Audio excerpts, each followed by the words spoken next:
Upon the start of World War II in 1939, the Portuguese government announced on 1 September that the 600-year-old Anglo-Portuguese alliance remained intact, but that since the British did not seek Portuguese assistance, Portugal was free to remain neutral in the war and would do so.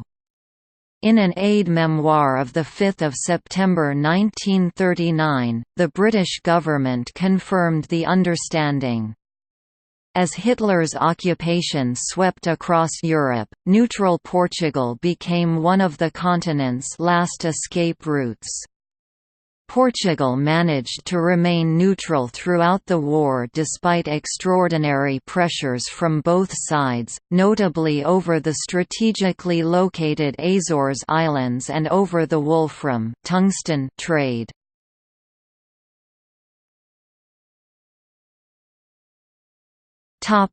Portugal and the war in Europe.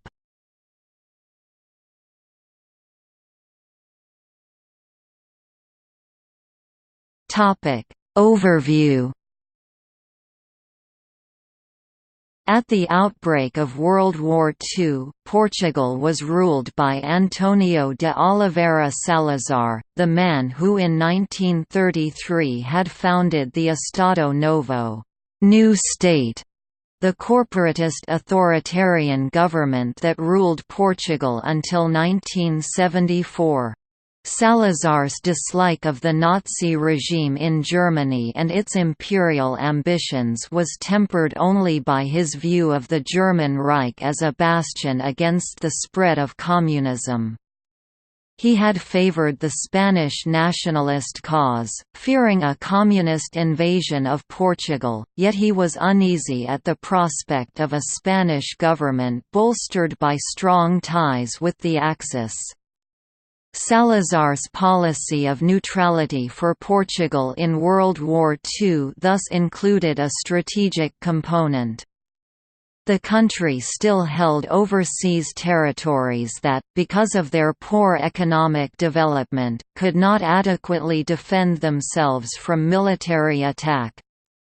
Upon the start of the war in 1939, the Portuguese government announced on 1 September, that the 600-year-old Anglo-Portuguese alliance remained intact, but that since the British did not seek Portuguese assistance, Portugal was free to remain neutral in the war and would do so. In an aide-memoire of 5 September 1939, the British government confirmed the understanding. On 15 May 1940, Salazar's important role in the war was recognised by the British. Douglas Veal, Registrar of the University of Oxford, informed Salazar that the university's hebdomadal council had unanimously decided at its meeting last Monday, to invite you, Salazar, to accept the honorary degree of Doctor of Civil Law.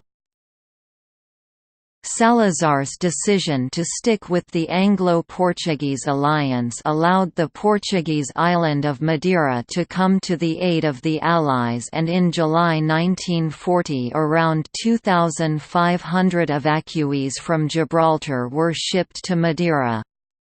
At the same time Life magazine, in a long article titled, "Portugal, the War Has Made It Europe's Front," called Salazar, "a benevolent ruler," described him as, "by far the world's best dictator. He, Salazar, is also the greatest Portuguese since Prince Henry the Navigator," and added that, "the dictator has built the nation." Life declared that, "Most of what is good in modern Portugal can be credited to Dr. António de Oliveira Salazar. The dictator is everything that most Portuguese are not: calm, silent, ascetic, puritanical, a glutton for work, cool to women. He found a country in chaos and poverty. He has balanced the budget, built roads and schools, torn down slums, cut the death rate and enormously raised Portuguese self-esteem." In September 1940, Winston Churchill wrote to Salazar congratulating him on his ability to keep Portugal out of the war, asserting that as so often before during the many centuries of the Anglo-Portuguese alliance, British and Portuguese interests are identical on this vital question. Despite Portuguese neutrality, in December 1941, Portuguese Timor was occupied by Australian and Dutch forces, which were expecting a Japanese invasion. Salazar's reaction was violent. He protested, saying that the Allies had violated Portuguese sovereignty and jeopardized Portuguese neutrality. A strong Portuguese garrison force, about 800 men, was then sent from East Africa to take over the defence of East Timor but did not arrive on time. On 20 February 1942 the Japanese began landing troops in Timor.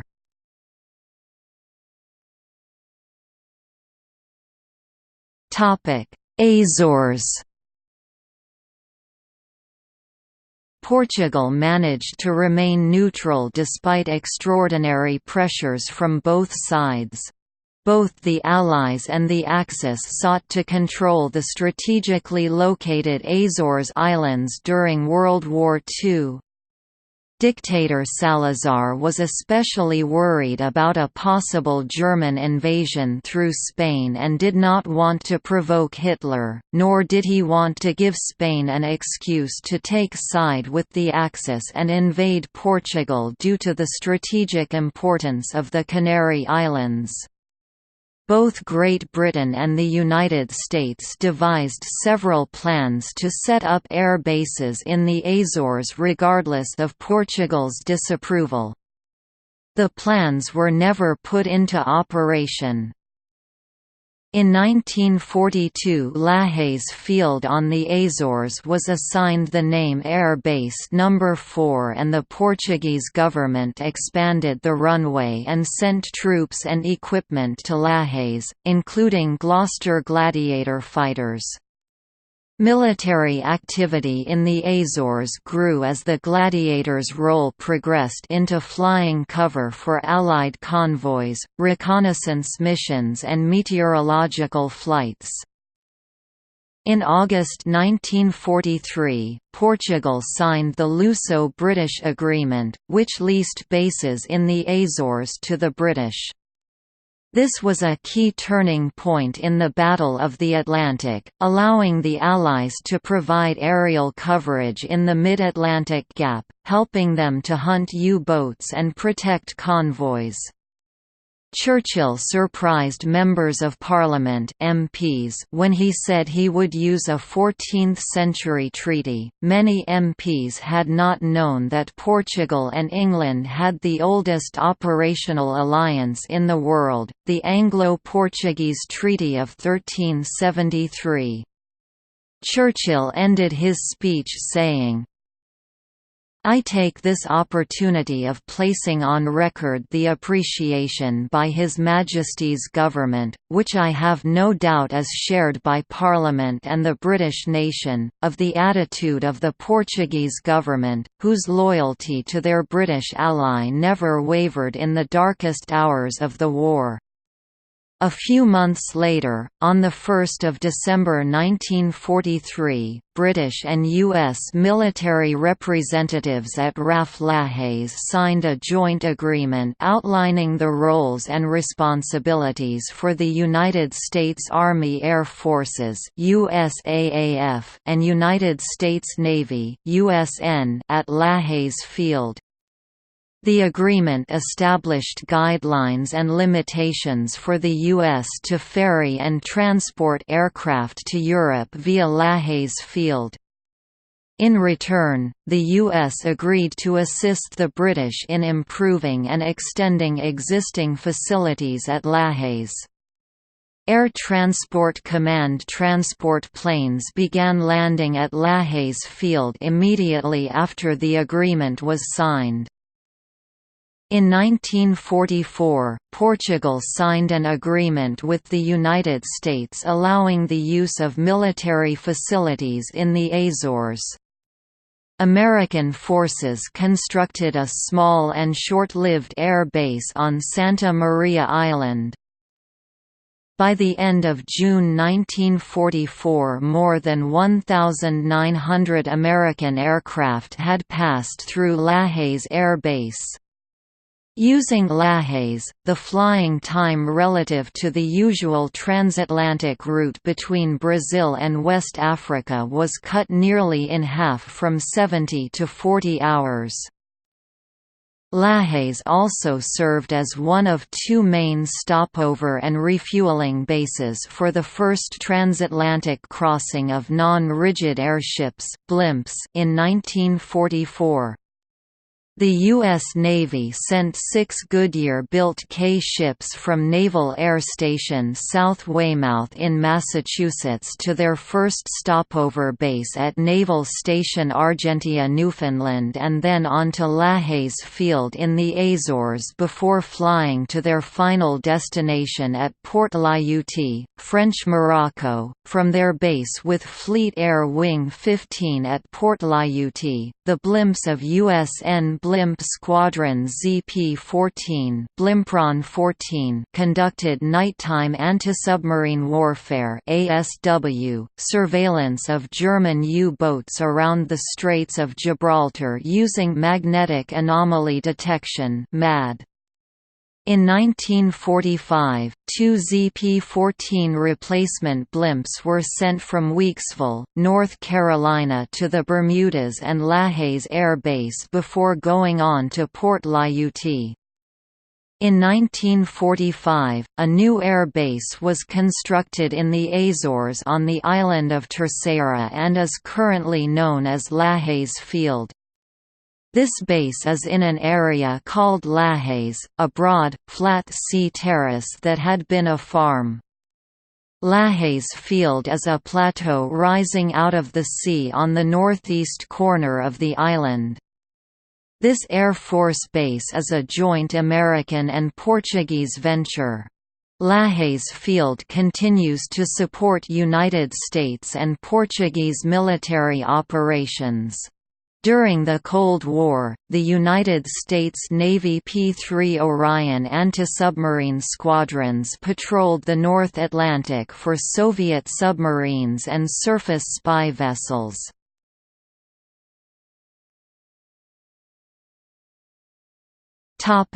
Wolfram. Portugal allowed Great Britain to trade and receive credit backed by the pound, allowing the British to obtain vital goods at a time when it was short on gold and escudos, and all other neutrals were prepared to trade their currencies only against gold.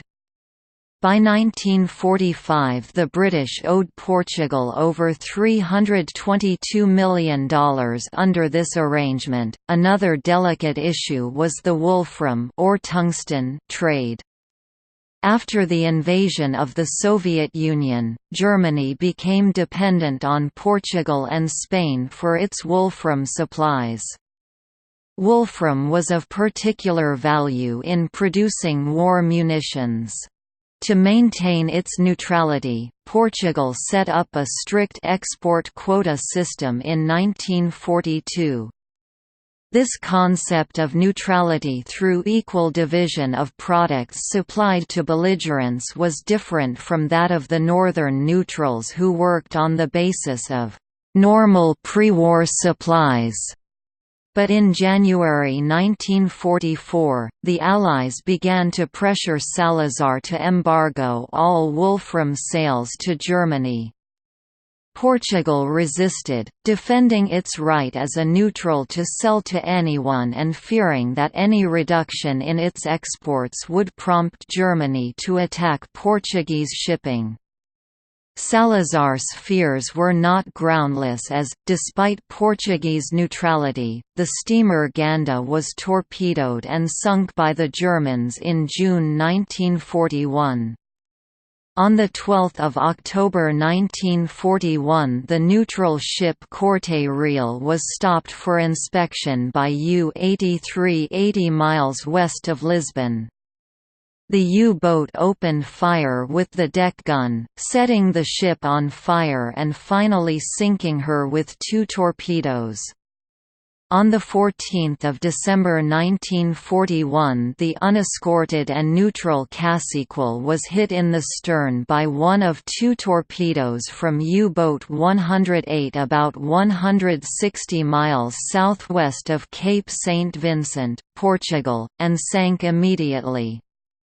The Serpa Pinto was also stopped and boarded in 1944, the 26th of May, in the mid-Atlantic by the German submarine U-541, but the ship was ultimately allowed to proceed after the German naval authorities declined to approve its sinking.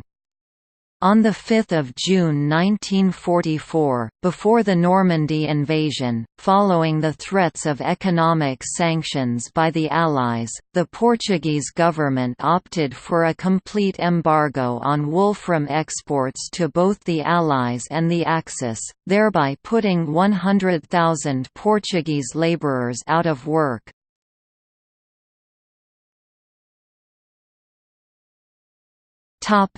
Portugal's role in keeping Spain neutral.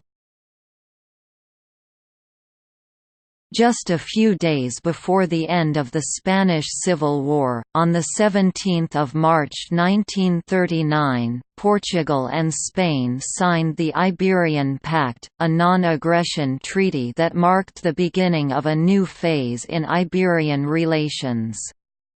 Meetings between Franco and Salazar played a fundamental role in this new political arrangement. An additional protocol to the pact was signed on 29 July 1940, after the fall of France. The pact proved to be a decisive instrument in keeping the Iberian Peninsula out of Hitler's continental system. In November 1943, Sir Ronald Campbell, the British ambassador in Lisbon, wrote, "Strict neutrality was the price the Allies paid for strategic benefits accruing from Portugal's neutrality, and that if her neutrality instead of being strict had been more benevolent in Allies' favour, Spain would inevitably have thrown herself body and soul into the arms of Germany. If this had happened, the peninsula would have been occupied and then North Africa, with the result that the whole course of the war would have been altered to the advantage of the Axis." The British diplomat Sir George Rendell stated that the Portuguese Republican government of Bernardino Machado was far more difficult to deal with as an ally during the First War than the infinitely better government of Salazar was as a neutral in the Second. A similar opinion is shared by Carlton Hayes, the American ambassador in Spain during World War II, who writes in his book Wartime Mission in Spain, "Salazar didn't look like a regular dictator. Rather, he appeared a modest, quiet, and highly intelligent gentleman and scholar." Literally dragged from a professorial chair of political economy in the venerable University of Coimbra a dozen years previously in order to straighten out Portugal's finances, and that his almost miraculous success in this respect had led to the thrusting upon him of other major functions, including those of foreign minister and constitution maker. Hayes is very appreciative of Portugal's constant endeavours to draw Spain with Portugal into a genuinely neutral peninsular bloc, an immeasurable contribution, at a time when the British and the United States had much less influence, toward counteracting the propaganda and pleas of the Axis.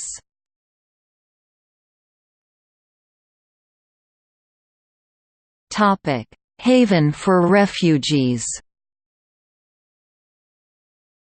The number of refugees that escaped through Portugal during the war has estimates that range from 100,000 to 1 million, an impressive number considering the size of the country's population at that time, circa 6 million.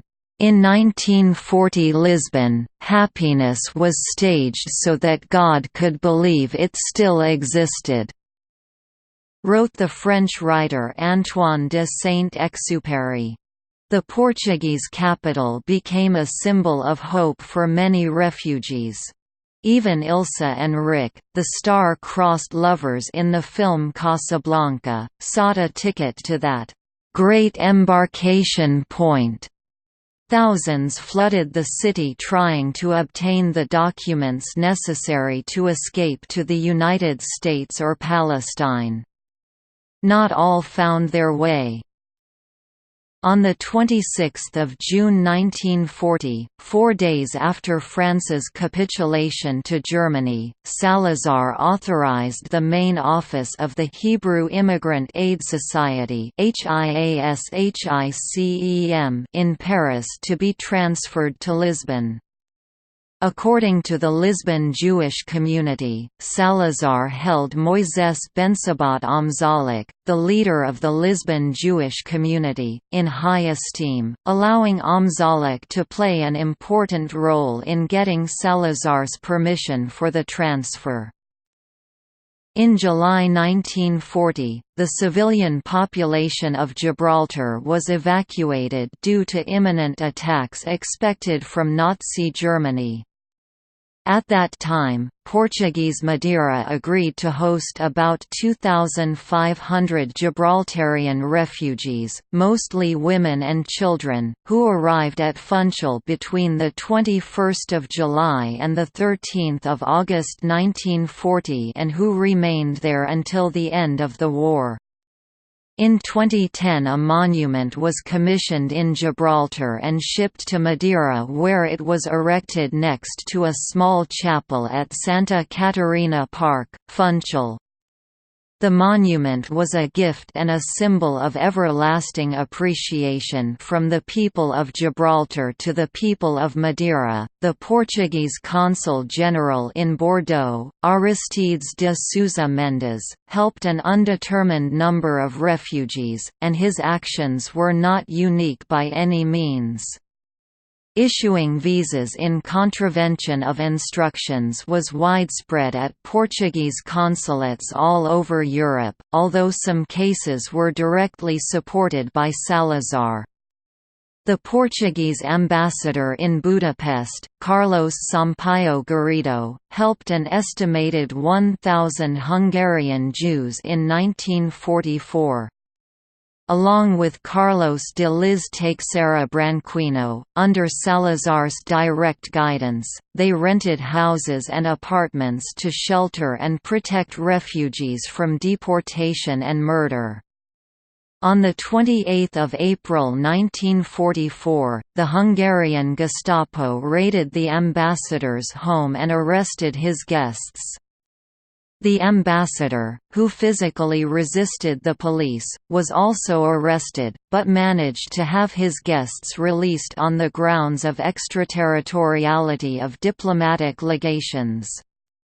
In 2010, Garrido was recognized as righteous among the nations by Yad Vashem.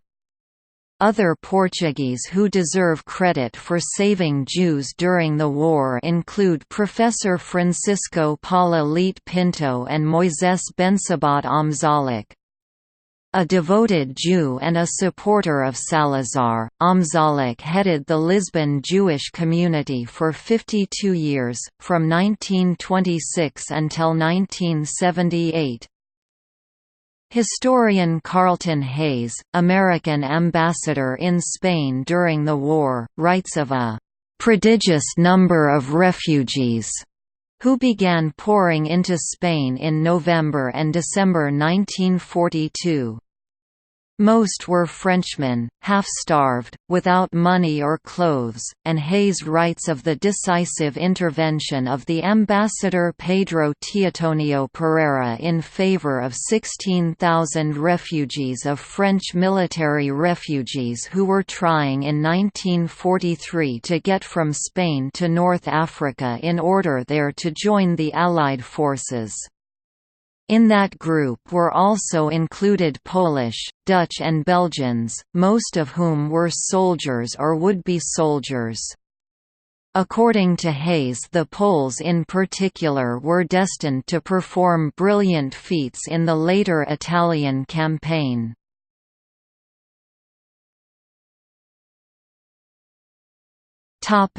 Portuguese volunteers fighting the Soviet Union on the Axis side. After Germany invaded the Soviet Union in Operation Barbarossa, recruits from France, Spain, Belgium including Walloons, the territory of occupied Czechoslovakia, Hungary and the Balkans signed on. The foreigners who served in the Waffen-SS numbered some 500,000, including those who were pressured into or conscripted. An estimated number of 159 Portuguese volunteers fought for the Axis in the World War II, mainly in the Spanish Blue Division. They were mostly veteran volunteers of the Spanish Civil War, the so-called viriatos, and were essentially adventurous mercenaries or Portuguese fascist nationalists fighting the communist and Bolshevik threat.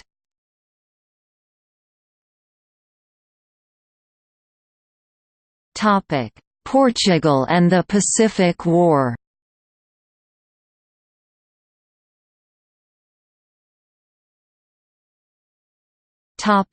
Macau.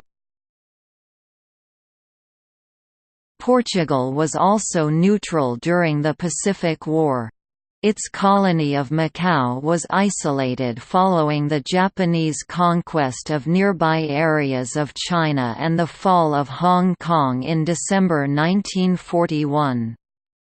This led to food shortages for the remainder of the war, which contributed to high rates of death from disease. While Japan did not invade Macau, its forces attacked a British merchant ship anchored off the colony in August 1943 and killed 20 members of its crew. The government of Macau was subsequently forced to accept the presence of Japanese advisors, recognize Japanese authority in southern China and withdraw the colony's garrison from several bases. In addition, Macau's government traded some of the colony's defensive guns for food and agreed to sell supplies of aviation fuel to Japan in early 1945. On 16 January 1945, U.S. Navy aircraft attacked Macau as part of the South China Sea raid. The main targets were the aviation fuel stores, which the Allies had learned were to be sold, and a radio station in or near the fort of Dona Maria II. In addition, urban areas and the colony's harbor were damaged. American aircraft also accidentally attacked Macau on 25 February and of June 1945. Following the war, the U.S. government paid compensation for the damage to Macau's harbor.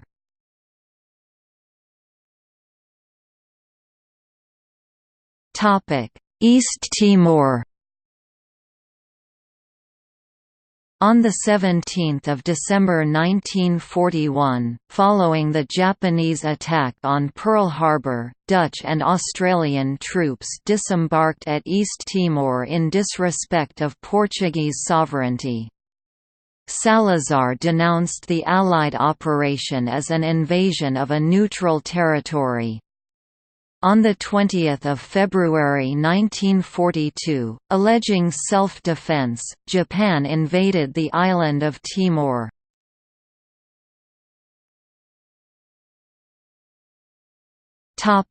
Goa. From December 1942, German merchant ships which had sought refuge in the territory of Goa in Portuguese India in 1939 began providing regular intelligence on Allied shipping via radio to German U-boats of the Monson Group operating in the Indian Ocean.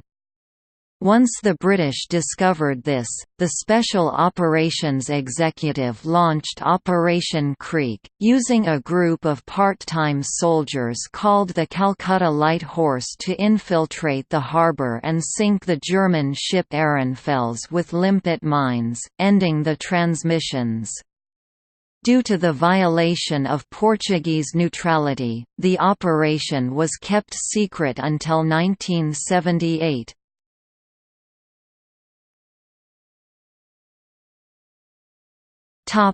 Military operations that threatened Portuguese neutrality.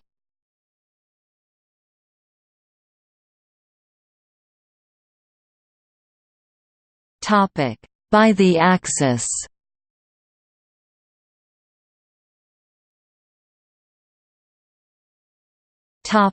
Operation Felix.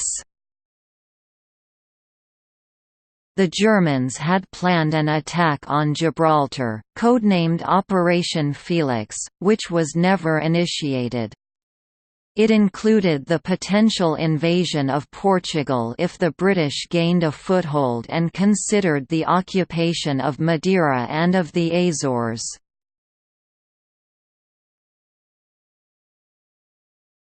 Führer Directive No. 18. On 12 November 1940 Hitler issued Führer Directive No. 18, which outlined the plan to invade Portugal if British forces were to gain a footing there. I also request that the problem of occupying Madeira and the Azores should be considered, together with the advantages and disadvantages which this would entail for our sea and air warfare. The results of these investigations are to be submitted to me as soon as possible." Hitler added.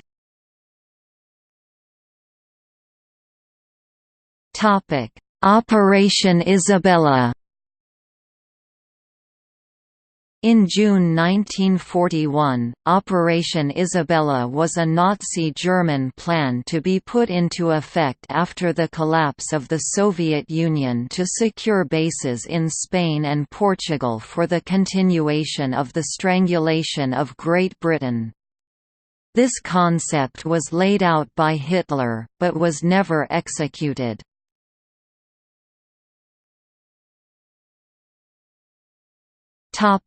By the Allies.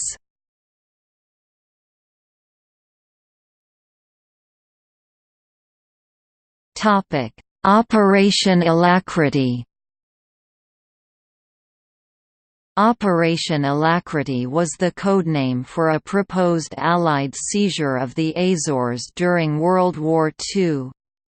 The islands were of enormous strategic value with regard to the defeat of the German U-boats. Portugal was too weak to defend the Azores, its large colonial empire, or its homeland, and tried to stay neutral in the war.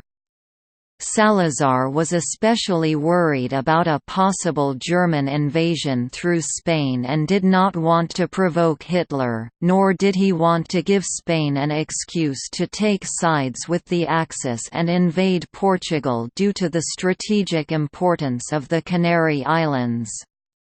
Great Britain and the United States devised plans to set up air bases regardless of Portugal's disapproval. The plans were never put into operation. Instead, in 1943 Britain requested, and Portugal agreed, to allow Britain to set up bases there. Operation Alacrity was preceded by War Plan Grey.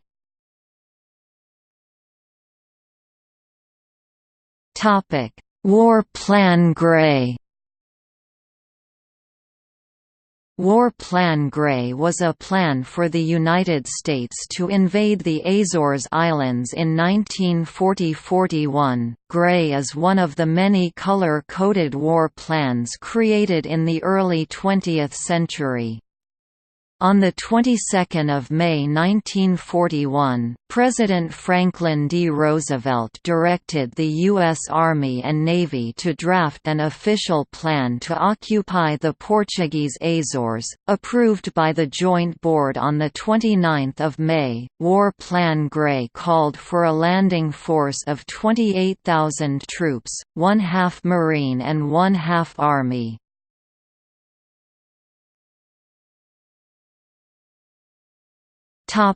Espionage. Several American reports called Lisbon, "the capital of espionage." However, the PIDE Portuguese secret police always maintained a neutral stance towards foreign espionage activity, as long as there was no intervention in Portuguese internal policies. Writers such as Ian Fleming, the creator of James Bond, were based there, while other prominent people such as the Duke of Windsor and the Spanish royal family were exiled in Estoril. German spies attempted to buy information on transatlantic shipping to help their submarines fight the Battle of the Atlantic.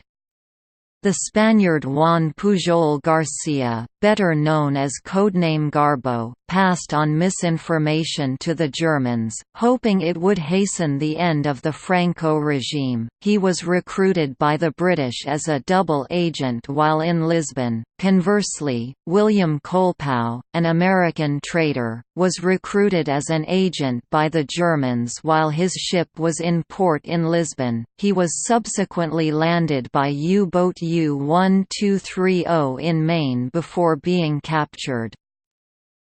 In 1941, John Beevor, the head of Special Operations Executive (SOE) in Lisbon, established an underground network with the aim of carrying out sabotage tasks in the event of a German invasion of Portugal. The targets for immediate destruction were oil refineries, railroads, bridges and industrial and mining facilities. The Portuguese police discovered that Beevor's network included several anti-Salazar Portuguese members, which irked the Portuguese authorities. Salazar suspected that British flirtation with his opponents could be hiding an attempt to install in Lisbon a «democratic» alternative to his regime, one willing to bring the country under British patronage. Salazar informed the British ambassador that he wanted heads to roll and ended up requesting Beevor's withdrawal. Despite the incident capped, Agostinho Lourenço, the founder and first head of Portugal's security and immigration police, earned a reputation with British observers, recorded in a confidential print generated at the British Embassy, which suggested a pro-British bias on his part. Lourenço always kept a good relationship with the MI6, which allowed him later in 1956 to become the head of international police organization, Interpol. In June 1943, a commercial airliner carrying the actor Leslie Howard was shot down over the Bay of Biscay by the Luftwaffe after taking off from Lisbon.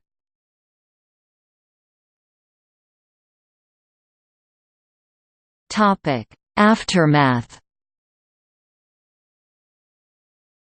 Salazar stood doggedly by his «juridical neutrality» to the end of the war.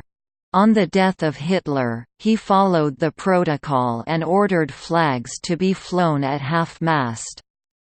Salazar also allowed German ambassador Hoyningen Huene to settle permanently in the Lisbon area, where he lived out part of his retirement.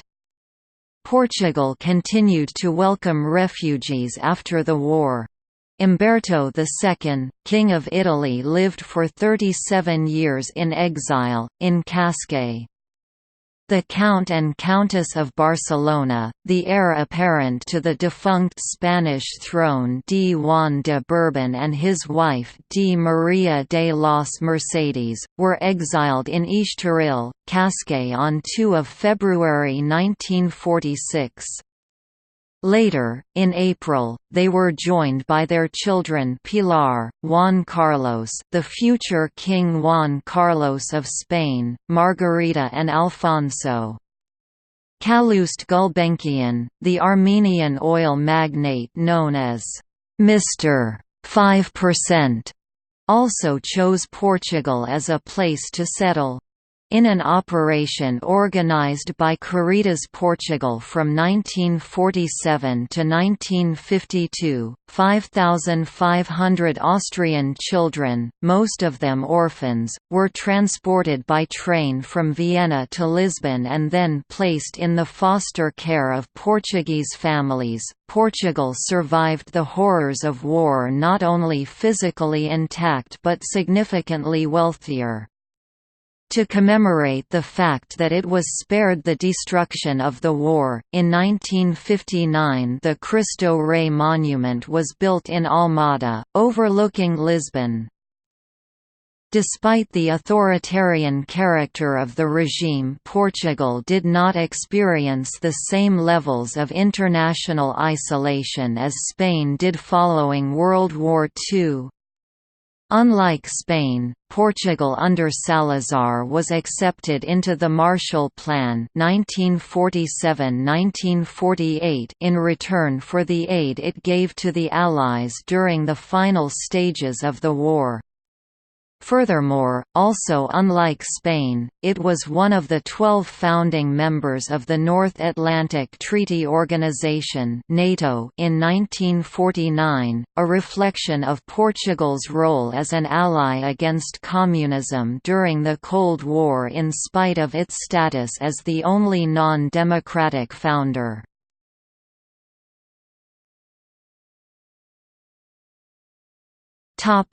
See also: